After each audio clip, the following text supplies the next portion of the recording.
You're watching Global Business. These are the live images from Davos, Switzerland, where the World Economic Forum 2018 annual meeting has kicked off. And we're also live from the Chinese coastal city of Tianjin, the host of this year's World Economic Forum summer gathering. And this week, we bring you a 5-day special coverage of the World Economic Forum annual meeting from Davos to Davos. It means from winter Davos in Switzerland to summer Davos in Tianjin, China. We follow the new and broader narratives to create a shared future. You can watch us either on TV or on your mobile phone through the CGTN app or our Facebook, Twitter, or YouTube accounts. We'll start today's special coverage with both Chengli and in the Swiss town of Davos and also Chuihuao in Tianjin, and here from Beijing as well. Hello, everyone. My name is Tracy Chang. Now let's first cross over to Chengli in Davos. Lei, I know you've had a really long day. It seems like it's super cold out there. Great work. What kind of updates do you have for us? Looks can be deceiving. It is actually super sunny and warm in Davos today. So snowstormy yesterday, sunny today. There you have it. It's Davos. And this is where over 2,500 leaders from all walks of life from over 100 countries have gathered for the opening day of the World Economic Forum annual meeting. CGTN's Timothy Ulrich has more. Creating a shared future in a fractured world. It seems that the theme of this year's annual meeting will make a case for renewed commitment to international collaboration as a way of solving critical global challenges. With over 400 sessions, the programme aims to engage leaders in a new shared narrative, to improve the state of the world and address today's political, economic and societal challenges. Swiss President Alain Berset and founder and executive chairman of the World Economic Forum, Klaus Schwab, gave the opening remarks. Narendra Modi delivered the opening report. He's the first Indian Prime Minister to attend in 20 years. This year, the theme of the forum is creating a shared future in a fractured world. This means that we, in a world that is full of fault lines and rifts, we need to build a shared future. With the new changes taking place, with the new forces arising, the balance between economic capabilities and political power is changing at great speed. The findings in a recent PwC survey showing strong economic growth prospects have given confidence to the CEOs the world over. The nearly 1,300 CEOs participating in the survey look to the future with both optimism and anxiety. 57% believe there will be global economic growth over the next 12 months. This figure is double what it was last year and is the highest since 2012. 40% express concern towards the uncertainties from geopolitics, threats from information technology and terrorism. 31% reveal worries towards climate change, given prolonged blizzards this past year. For the US, cutting taxes on corporations is expected to bring additional economic growth by 2020. But the IMF points out that regions with the fastest economic growth are still in Asia, especially China and India. In its World Economic Outlook update released on Monday, the International Monetary Fund has projected a 7.4% growth rate for India in 2018, as against 6.8% for China. The IMF forecasts that India will be the fastest growing economy in 2018, but its Inclusive Development Index still lags behind China. French President Emmanuel Macron will give a speech on Wednesday. On Friday's closing day, US President Donald Trump will give a keynote address. Rory Cohn, CGTN. Just 2 hours ago, we heard from Indian Prime Minister Narendra Modi. To help me break down the reactions to his speech, as well as look forward to some of the China-Russian trade issues, is our special guest, who is Mr. Kirill Dmitriev. He is CEO of the Russian Direct Investment Fund, which is Russia's sovereign wealth fund. Great to have you with us, Mr. Dmitriev. Thanks for having me. So what did you think of Modi's speech? Well, I think it was a very positive speech, and I think it was very interesting and important that he focused on technology and on yoga. Technological transformation and yoga, but mostly on technology. And we do believe that technology can change lots of great things and can benefit China, can benefit Russia. We, for example, invested in NEO, which is a Chinese manufacturer of electrical cars. I had So no good idea. speech I know the and founder. good opportunity for technology companies. Yeah, because I know the Russian economy is recovering, but it's still very sluggish, the growth, and especially in investment. So what are you hoping to get out of this year's annual meeting with regards to how Russia can beef up technology, how it can attract more investments? Yeah. Well, first of all, anything in comparison with Chinese growth is sluggish. So 2% growth is not that bad. We had 2% growth last year. We expect to have 2 to 3% next year. And Russia-China cooperation is very important. 20% is the increase of our trade last year. We have a Russia-China investment fund that has done 20 investments. We invest in China in companies like Didi Taxi, I mentioned NIO. Also, we invest in Russia-China bridge, which is the first bridge between Russia and China, and very much believe in the One Road, One Belt initiative, which is discussed widely here. So here we are meeting with lots of co-investors from Asia, from Middle East, from other countries about joint investment in Russia and in other markets. And what about the US? What do you think Donald Trump is going to bring to this year's annual meeting? Well, there are lots of questions about the news today about some additional tariffs in the U.S., and we are concerned that that could, increase risk of some trade wars. So we hope it's a measured view because obviously world economy is doing well right now. It's expected to grow at 3.9% next year, up from 3.7% expectation. So it's very important not to ruin this prospect of growth, and not to ruin. It's important to have free trade with China, free trade with Russia, and to have positive agenda. You mentioned the 2% growth. How much of that is driven by the rebound in oil prices? Well, and how is Russia going in terms of diversifying away from oil? Well, some of it is oil, but again, oil was not just, we were not a passive observer. So we specifically structured a deal with Saudi Arabia where we stabilized oil prices, and that deal is going to last for a long time. So I think that's very important that we feel comfortable about the oil, but diversification is very important. So we expect for my fund, technology investment, to reach up to 25% of the investment. Today we announced a big deal investing in a healthcare online platform in Russia. So investing in real sector of the economy, agricultural sector, jointly with Chinese partners is important for us. So what is your pitch to Chinese investors? Why should they be investing in Russia? And how do you balance, this need to attract Chinese foreign direct investment and also appease locals who might be concerned about growing influence? Yeah, well, number one pitch is that our Russia-China fund has already produced more than 10% annual investment rate in dollars. So it's a very stable rate of return in dollars, and we have our partner China Investment Corporation, who's been a great partner working with us. And we have great assets where we need Chinese know-how, Chinese expertise, and also access to the Chinese market. So it's not only resources, but areas such as agriculture, aquaculture, and lots of other things. So we believe that Russia-China cooperation is going to grow, specific project by specific project. The relationship between our leaders is tremendous, and that needs to translate into specific investment opportunities. But I think the doubts on the Chinese investors' side is with regards to bureaucracy and understanding the political system in Russia. Well, yes, but also I think for people who've been there, and for example, Fosun Group and some other groups like China Investment Corporation who've done investments, they understand that it's possible to make good investments. We are their partner. Just as I would be investing in China, I would need a good partner in China to understand local specifics, so that we are a good partner for Chinese investors in Russia.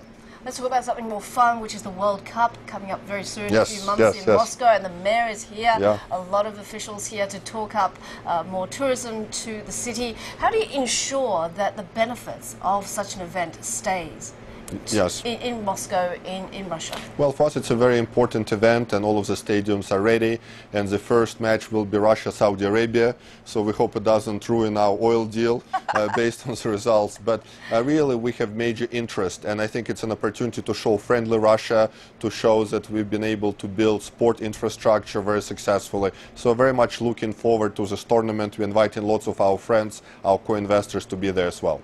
And finally, what are you looking forward to the most at this year's annual meeting? Well, I think it's exchanging views and really understanding issues deeply. Because in lots of media, not on your channel, but in the US, lots of media is very shallow, not really trying to understand cause and effect, the real situation. So we are looking here for deep analysis of some key issues, and really for joint investment projects that lead for job creation and for creation of great companies. Great stuff. Well, enjoy the forum. Thank you so much. And Thank take you. care in Thank the you. snow. Thank you. That was Mr. Kirill Dmitriev, CEO of the Russia Direct Investment Fund. And of course, soon I'll be going to interview the South African finance minister, who has just been in the job for less than a year. And things are pretty tough because we've got rating agency downgrades looming, we've got high unemployment, and that promise to offer free tertiary education to university students. You know, can the government afford it? So I'll be exploring a lot of these issues with the finance minister in around 3 hours' time. Back to you, Tracy. Well, lots of work to do. Thank you so much for the excellent coverage over there, Cheng Lei in Davos for us.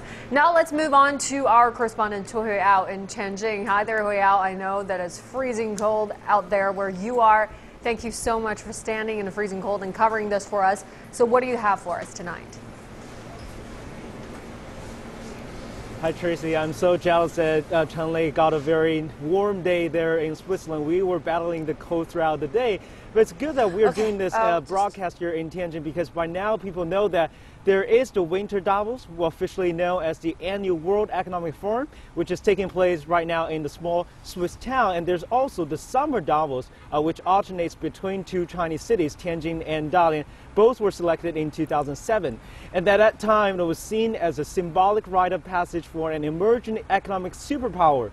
But in fact, China's tie to the World Economic Forum goes way back to as early as to the 70s. So the history of China's increasing participation and role in this forum has been a history of China's rising economic status and its engagement in the global economy. And CGTN walks you through a history of China's relationship with the World Economic Forum. The small town of Davos in Switzerland is more than a ski resort. It is home to the World Economic Forum, one of the pioneers of global economy and business discussions. The event has played a unique role in shaping the global development agenda since its inception in 1971. And the first delegation of Chinese participants came to the annual meeting back in 1979.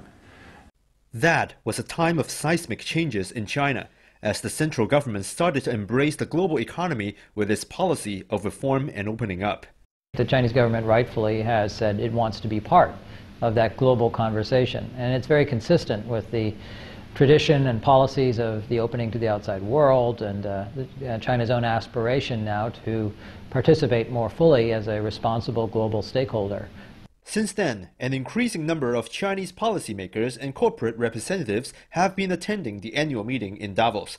In 2018, a record of 136 participants from China will be there.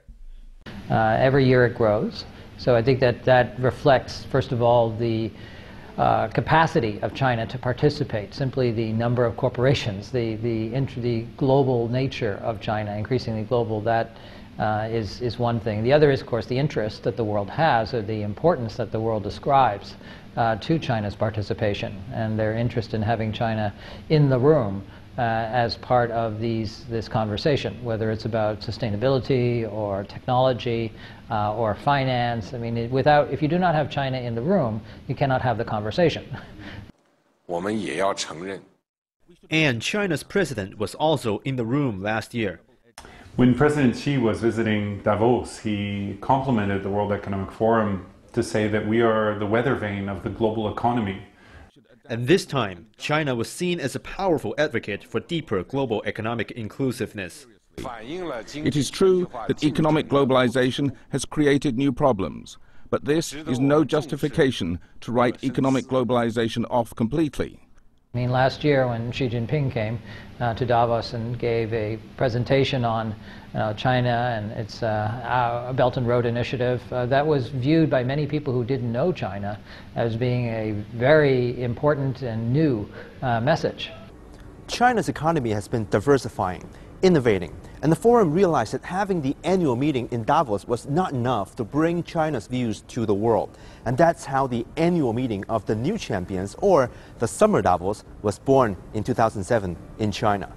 So we created the annual meeting of New Champions in order to be the world's global meeting on science, technology, innovation, and entrepreneurship. We see more and more Chinese companies, whether state-owned enterprise or private sector, going global, going international, and they see the World Economic Forum as a platform to have greater exposure and greater influence. This annual meeting, held alternatively in Tianjin and Dalian, have over the years been a source of insightful conversations on China's policies, business environment, and technology. Well, I think it brings together the public, the private, and the so-called third sector and civil society. People schedule their lives around it, so I'll meet you in Dalian or I'll meet you in Davos. And so it's moments of time at forum events are very valuable. So people really do plan them down to the minute. And then finding a place to sit down and actually be able to talk is sometimes also a bit challenging. The second Summer Davos in 2008 was held as the global economic recession unfolded. China's economy and its business sector not only survived, but came out more innovative and dynamic than before. Correspondingly, the centers of discussion at the Summer Davos had also evolved. Well, I think that we've gone from an era where it was a lot about how difficult it is to do business in China or what policy reforms are needed in order to do business, to a recognition that competition is the challenge, that Chinese companies, Chinese consumers are going to set an increasingly higher bar for global companies if they want to participate. As some of the world's most powerful tech firms emerged from China, the subsequent meetings have become more tech-focused. It is also a platform for international innovators who take interest in China. Dan Rosengard is a Dutch designer. He invented this, the smog-free tower, which was showcased during the 2017 Summer Davos. We designed a tower which sucks up the polluted air, cleans it in the top part, and then releases the clean air. So we have parks which are 40 to 70% more clean than the rest of the city. It was there in Dalian last year that he had an extensive talk with OFO, one of China's top bike-sharing services, on building air-purifying bikes. He said the smog-free bikes will be rolled out in 2018.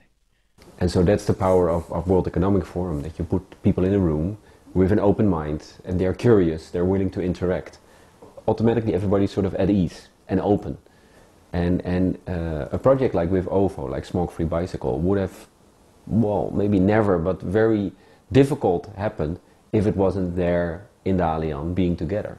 So that's the power of putting people together in a room, give them a challenge, and then make it happen. Collaborations like this are being shaped in Davos, in Dalian, and Tianjin. And as China becomes an important force in the world for growth and innovation, the country will be an instrumental player in the room for solving global challenges. Yang Chengxi, CGTN, Shanghai. To have more insights on this topic, I'm very pleased to be joined by Professor Peng Zhiwei, who is a member of the Preparatory Office for the Summer Davos since 2010. Thanks so much, Professor, for joining us on such a cold weather. So you obviously have an extensive knowledge on this topic. As we know, 10 years ago, China's rapid growth has reshifted the world's economic and geopolitical focus to Asia, which also brought Summer Davos to the city of Tianjin and Dalian. You started working as a member of the Preparatory Office since 2010. What was it like when you first started off? Okay, it was actually the second session for Tianjin to host the Summer Davos in 2010. By that time, the Summer Davos has established the worldwide reputation, and Tianjin has gathered experience in hosting such a large-scale summit. But at that time, we began to realize that it was not sufficient for us to just take part in as a host. It might be more important for us to try to deliver our own voice to the world via such a high-end platform. So, appointed by the Tianjin municipal government, Nankai University organized an expert team to cast a study on the topics cared about by the Chinese government and some of the leading enterprises in China. And we also present our study to the World Economic Forum in their program design stage. So that's what we did in recent years. So essentially coming up with topics that are related to China's development and economic growth, essentially. So 10 years later, do you think the World Economic Forum has made the right decision for choosing China and choosing Tianjin and Dalian? Of course, I think the Davos has made its right choice for coming to China. As you just mentioned, China's rapid growth has been shifted the world economic and geopolitical focus to Asia. More and more Chinese enterprises are stepping out, and Tianjin and Dalian are both new champion, representative new champion cities in China. So I think Davos has made the right choice because these two cities are playing more and more role in China, and China is playing more and more important in the world economy. Right, established this linkage between China and the world. It's an important junction. Have you heard some feedback from the World Economic Forum? What did they make of this choice? You know, they've been hosting here in Dalian and Tianjin since 2007 for 10 consecutive years. Okay. The chairman of the World Economic Forum, Professor Schwab, said Tianjin and Dalian they are quite satisfied with the activity for the forum held in these two cities, and they think many people benefit too much from the forum held in these two cities. For sure, and for companies, especially local companies in particular, I think this is a golden opportunity for them to not only just to learn from their global peers, but also it's an opportunity for them to showcase, show off their capability and raise their profile on a global stage. So how successfully has it been for the forum in terms of bringing Chinese companies to the world stage? Okay. It is easy to see that more and more Chinese business leaders are invited to Davos Forum, and they are drawing broad attention from all over the world.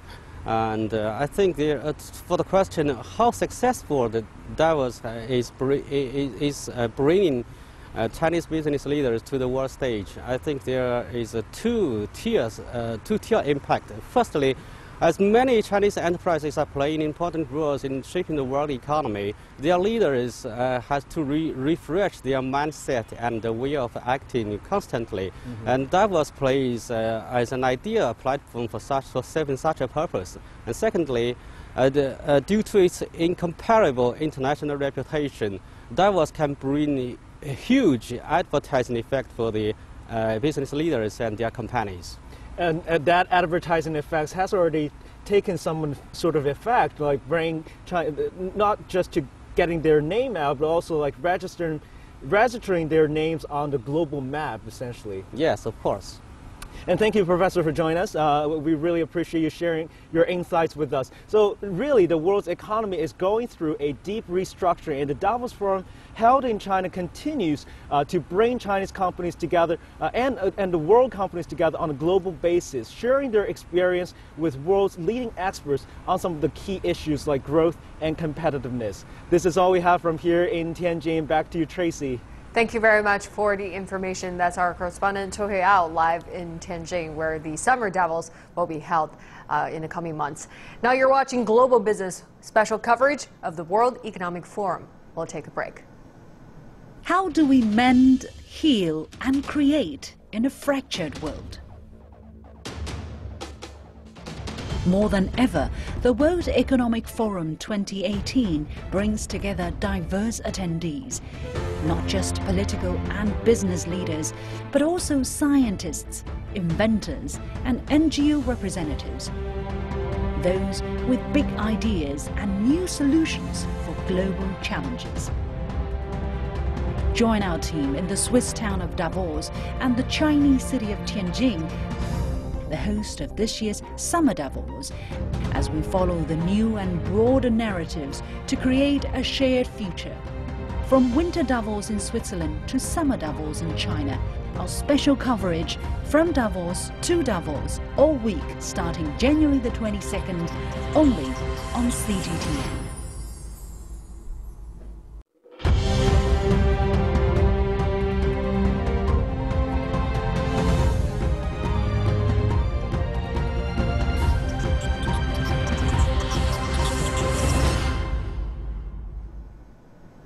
Welcome back. More now from the World Economic Forum. A senior Chinese securities official said at the ongoing Davos Forum that China is capable of controlling its financial risks, and shorting China to profit isn't a viable move.